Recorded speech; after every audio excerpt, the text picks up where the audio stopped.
సినిమాలో ప్రభాస్ గారి రోల్ చాలా తక్కువ ఉంది అంటున్నారు, దాని మీద ఏమంటారు? ఎక్కువగానే ఉంటుంది. బట్ అమితాబ్ బచ్చన్ కొంచెం డామినేట్గా ఉండడం వల్ల ఓకే, బ్రహ్మానంద గారి క్యారెక్టర్ ఎలా ఉందండి? చాలా మైన్యూట్, అసలు అది ఒక వేస్ట్ క్యారెక్టర్ లా చేసి పెట్టారు.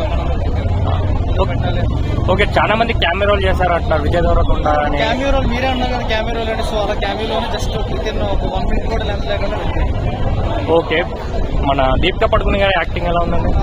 ఓకే, అంటే సైలెంట్ యాక్టింగ్ క్యారెక్టర్స్ లేదు, బట్ నార్మల్ క్యారెక్టర్, ఎక్కువ డైలాగ్స్ కానీ ఏమీ లేవు. అమితాబ్ బచ్చన్ గారి సినిమాలో తన ఏజ్ దాటి లిమిట్ ఓవరాల్ పీక్స్ అసలు ప్రభాస్ ని డామినేట్ చేసే character Amitabh Bachchan extremely high character. Okay అండి, మన బుజ్జి క్యారెక్టరైజేషన్ ఎలా ఉందండి? ఎపిక్ బుజ్జి అనేది ఒక ఎపిక్ లా ఉంటుంది. యాక్షన్ సీక్వెన్స్ ఎలా ఉందండి? యాక్షన్ సీక్వెన్స్ బాగా హాలీవుడ్ రేంజ్ లో బిటౌట్ తీసుకుని, కానీ చాలా మంది ఏమంటున్నారు అంటే సీజీ వర్క్ కొంచెం ఏర్పడుతుంది అంటున్నారు, దాన్ని మీరు ఏమంటారు? అంటే లైక్ ఒక ఫ్యూచరిస్టిక్ గా తీశారు కాబట్టి కొంచెం అది సీజీ దగ్గర, బట్ స్టోరీ వరల్డ్ మీకు అర్థమైందా? ఫస్ట్ టైం చూస్తే వెంటనే అర్థమైంది, బట్ సెకండ్ టైం చూస్తే క్లియర్. ఓకే, ఇందులో చాలా మన మృణాల్ ఠాకూర్ లాంటి కొత్త వాళ్ళు చాలా మంది కెమెరా చేశారంటున్నారు, ఆర్జీవి గాని రాజమౌళి గారి.